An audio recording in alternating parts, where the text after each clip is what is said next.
How Iran has shocked India. Iran suspends the visa-free facility due to a surge in trafficking cases and applies to all Indian citizens holding ordinary passports.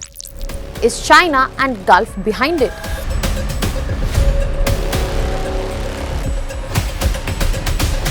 And is it a signal that India is gradually losing Iran?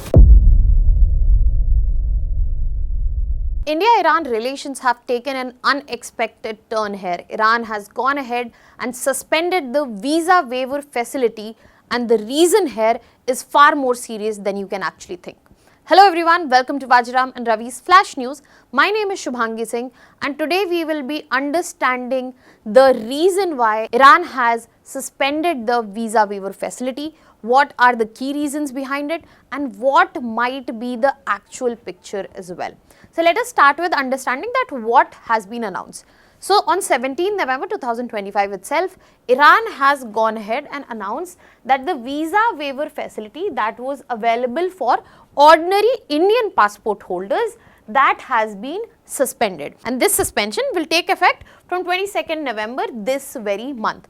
So basically after this date, all Indians would have to get prior visas so that they can enter or even transit through Iran.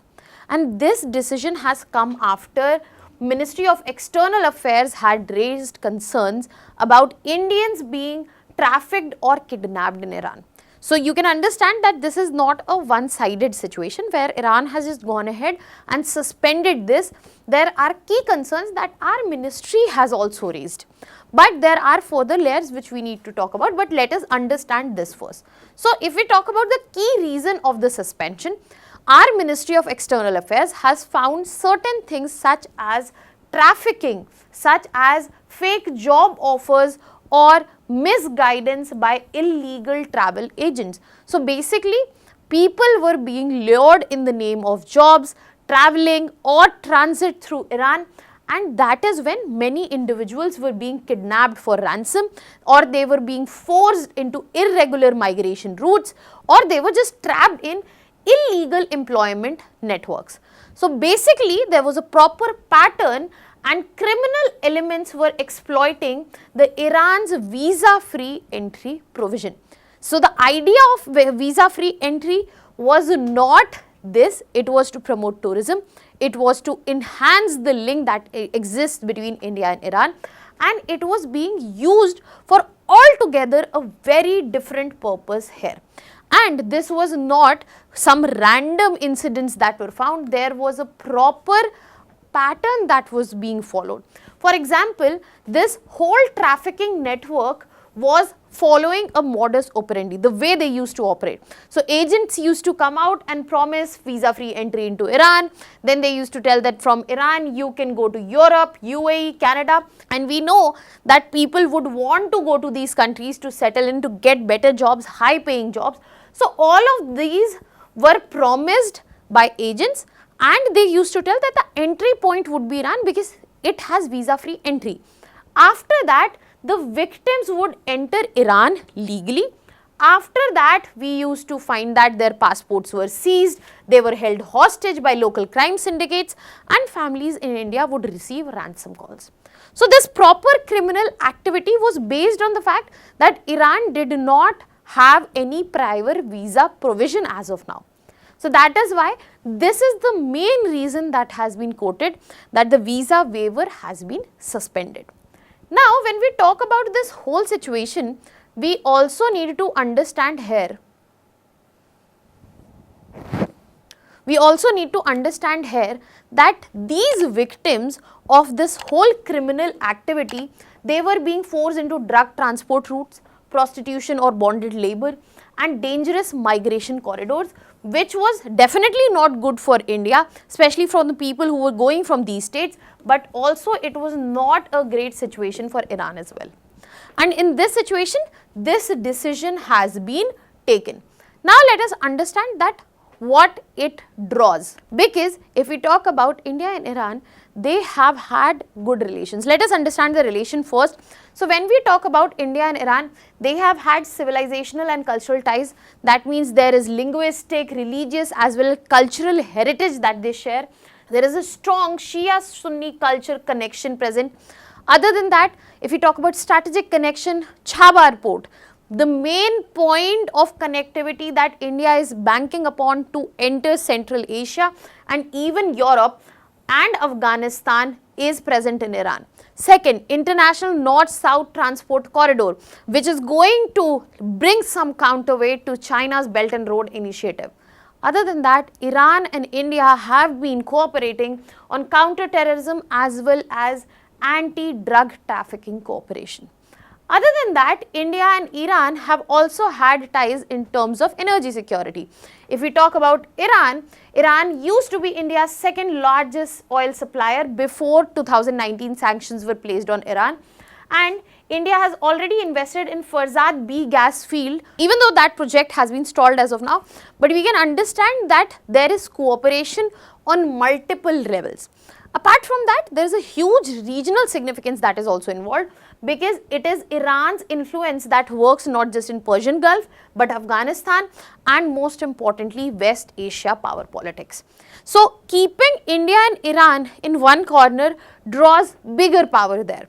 So that means we shared good relations, we have shared good relations.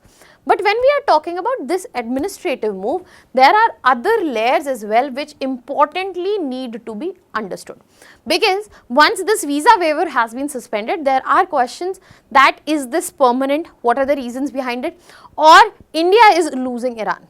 So in short, no, India is not losing Iran, but we have to understand few things here, because this move is not at all politically motivated. It is basically an internal security measure, not just for Iran but for India also. Other than that, Iran has said the suspension was due to criminal misuse, not at all any India related tension. And most importantly, the Chabar port engagement that has been continued. So Iran has reiterated that India remains their important strategic partner, be it for connectivity, trade, and most importantly balancing China in this particular region. But even after this explanation, there are few things that might be indicating otherwise, because there is a bigger picture, that is a geopolitical picture, where nobody is permanent enemy, nobody is permanent friend. The only thing that remains permanent is the interest of the country. So in this situation, we have to understand where the interest for Iran lies. So the first thing that you have to understand, that Iran's domestic situation is an important factor here. Rising criminal activity due to economic sanctions on Iran have to an extent toppled the economy. That means inflation, unemployment, all of this situation is on high, and there is increase in criminal activity. Now, this visa regulation which we are talking about is not just about India, it is for several other nationalities as well. So basically, Iran is trying to avoid any sort of international criticism or any sort of international flack at this point of time related to trafficking. Other than that, when we are talking about the larger geopolitical picture, another factor that we need to consider is the China factor. Yes, Iran wants to balance China's position in the region, and it is using India at its end for the same. But at the same time, when you talk about the China-Iran 25-year strategic agreement, they have decided to expand it. And in this situation, they want to demonstrate that they have strict border control policy to show that they are a stable nation, to ensure this expansion takes place. Other than that, US-Iran tensions, they have been like a live wire kept out open in the water. So still Iran is trying to navigate whole of this situation, especially amongst the sanction, and that is why it wants to maintain stable ties with India also, China also. And this is why it cannot afford to alienate India. It might want to balance China, but there is no question that it wants to eliminate India or put it out in the cold at all. But we never know where the strategic interest might lie, because I have pointed out that their interest is also expanding, their agreement is expanding. So the interests might change, and this administrative move as of now might go on to become something bigger in coming times. Now the most important question that lies in our mind that what will happen to India's connectivity projects. Iran has reassured that our connectivity projects remain intact. Be it our Chabar port, which is India's flagship project when we talk about in terms of connectivity for Afghanistan, Central Asia and also Russia when we are talking about international north-south transportation corridor. So the visa rules, they will be applicable, but they will only cause minor delays for the Indian contractors or delegations for this purpose, but the project overall and the commitments, they are going to be untouched.